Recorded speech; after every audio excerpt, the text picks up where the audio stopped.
លឹមឡើងចុះមកដល់ក្រោមកំពុងតែបញ្ញាប់រៀបអវ៉ាន់ចេញឲ្យគេតែបើកលេចមកដល់ចក្រានឃើញម៉ាណាគេកំពុងតែស្លតែមិនដឹងថាម្ហូបអីទេដោយសារតែប៉ាជាអ្នកទៅសាឃើញអញ្ចឹងក៏ដើរមកមើលថាអូថ្ងៃនេះគេឆាប្រៃផ្អែមទៀតហើយខ្ញុំនិយាយមែនណាពេលខ្លះខ្ញុំខ្មាស់កូនរឿងធ្វើម្ហូបអាឆាប្រៃផ្អែមនេះខ្ញុំឲ្យតែឆាទៅពេលខ្លះទឹកឡើងច្រើនហើយវាទៅជារសជាតិបែបមិនយើង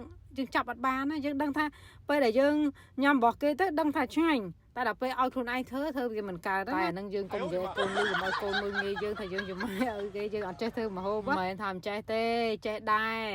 តែចេះបែបឆាស្ងោរចៀនតែឆ្ងាញ់មិនឆ្ងាញ់អត់ដឹងទេដឹងតែបានតែប៉ុណ្ណឹងថ្ងៃហ្នឹងអាទិត្យអញ្ចឹងព្រលឹមឡើងគឺដាស់កូនពីព្រលឹមដើម្បីអីការងារច្រើនព្រលឹមឡើងចាយជើងគ្នាប៉ាត្រូវចុះមកមុនគេដើម្បីរៀបចំផ្ទះហើយ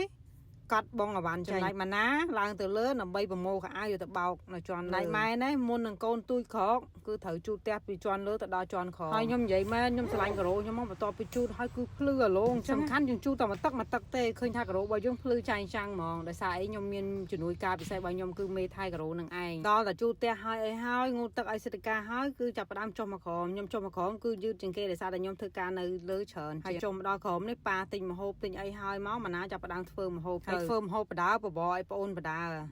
ដោយសារតែសិទ្ធិការឥឡូវញ៉ាំបបរ2ពេលថ្ងៃនិងពេលល្ងាចបើពេលព្រឹកធ្វើអត់តាន់ទេដោយសារតែយើងរវល់ខ្លាំងមែនតើហ្មងបីតែខ្ញុំរាល់ថ្ងៃគឺខ្ញុំអត់បាយព្រឹកហ្មងតម្រាំធ្វើការងារហើយម៉ោង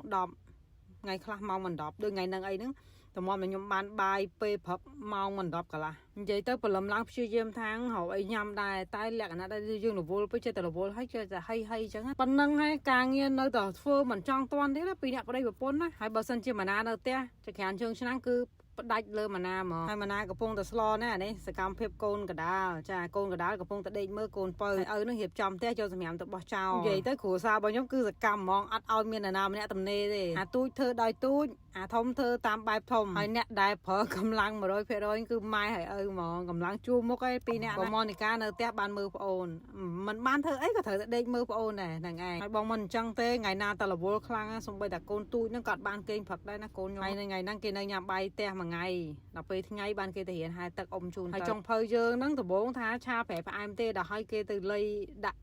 ស្អីគេស្ពៃក្តោបមួយមុខទៀតខ្ញុំមិនដឹងថាសឡគេស្អីគេទេម្ដងមានឆាដាក់ខ្ញីលើហ្នឹងគេប្រែផ្អែមគេដាក់ស្ពៃក្តោបដល់តែគេធ្វើភ្លក់ហើយគេធ្វើឲ្យគេភ្លក់ហ្នឹង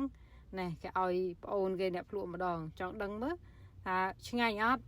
ចុងភៅថ្មីគេភ្លក់ដល់តែភ្លក់ឲ្យគេលើកមេដៃគេថាឆ្ងាញ់ណាដល់ហើយគេមកឲ្យម៉ែភ្លក់តទៀតម៉ែដឹងថាឆ្ងាញ់ទេតែសួរតែឲ្យធ្វើអត់ចេះទេតម្រាំតែម៉ាណាធ្វើម្ហូបឲ្យម៉ោងមិន10កន្លះល្មមហ្នឹងហើយលើកមកបាយម្នាក់ឯងនឹងឯងហើយថ្ងៃនេះឃើញនៅជុំគ្នាអញ្ចឹងតែអត់បានបាយជុំគ្នាទេដោយសារតែប្តីខ្ញុំគាត់រវល់ជាប់ដៃអញ្ចឹងទៅគាត់បញ្ចុកបាយសិទ្ធិការហើយអញ្ចឹងទៅម៉ាណារវល់ធ្វើនៅចក្រានបាយទៅហើយខ្ញុំនេះអត់បាយពេលព្រឹកអញ្ចឹងម៉ោងមិន10កន្លះគឺខ្ញុំបាយម្នាក់ឯងអញ្ចឹងជីវិត